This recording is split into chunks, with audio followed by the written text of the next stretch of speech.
Rain pounded the roof of the small cabin in Asheville. A man's groan broke the storm, muffled by the wind. Outside, Thomas, a veteran with eyes too tired for his age, clutched his ribs. His cabin door swung open, rain flooding the floor. A trembling hand reached for the phone. "Please," he whispered. The word vanished in the thunder. Lightning flashed. Footsteps approached, sharp, mocking, indifferent. This was not a random assault. Someone wanted him broken, and the world seemed ready to look the other way. Inside, a framed photo caught the light. His son, Marcus, in uniform, badge gleaming. Marcus had taught him to face storms, not hide from them. And tonight, that lesson would mean everything. Morning came gray and quiet. Marcus arrived, K9 at his side. Rain left the cabin smelling of wet pine. Thomas sat on the steps, silent. No complaints, just bruises and a calm that spoke louder than words. He offered coffee. Marcus noticed the shaking cup, not the pride. Neighbors whispered. Some laughed. "Old man can't even protect himself," one sneered. Marcus ignored them, listening to the hum of the refrigerator, the tick of the broken clock. The cruelty was ordinary. Ordinary people turning away. Ordinary injustice. Ordinary fear. At the precinct, Marcus dropped the files on his captain's desk. "Look." He didn't shout, didn't beg. Just placed the evidence, neatly stacked, photo by photo, document by document. A pause.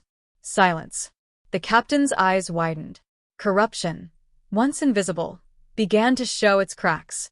Back at the cabin, Thomas cleaned. Every scrape on the wall, every broken board, he repaired. It wasn't vanity.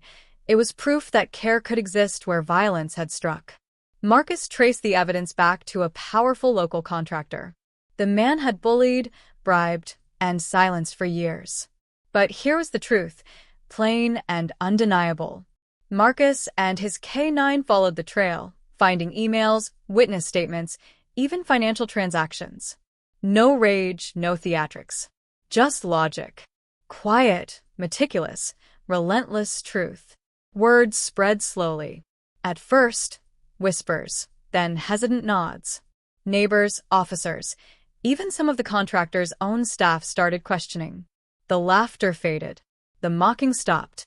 Thomas never spoke of revenge. He swept the porch, sipped his coffee, watched the world start to tilt. Quiet humility became authority. Strength without fury. The contractor walked into a meeting, expecting nods. Instead, faces shifted. Papers landed softly on desks. Emails, receipts, testimonies. All of it irrefutable. No shouting. No one accused. The man's own empire of fear collapsed silently. He slumped, tie loosening, hands trembling, voice gone. Justice had arrived. Not as vengeance, but as revelation.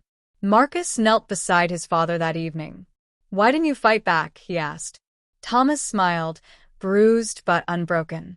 "Because calm outlasts chaos," he said. The cabin door swung open to sunlight for the first time in days. A new policy launched at City Hall to protect veterans from abuse. Neighbors helped rebuild the porch. Officers praised truth over blind loyalty. Thomas handed Marcus the broom, symbol of care, repair, resilience. They stood together. Quiet, strong. Eyes on the sunrise. The storm was gone. But the lesson remained. Strength isn't in the punch you throw. It's in the truth you hold. Call to action. The calm ones build change quietly. What would you do when the world doubts you? Follow for true human victories.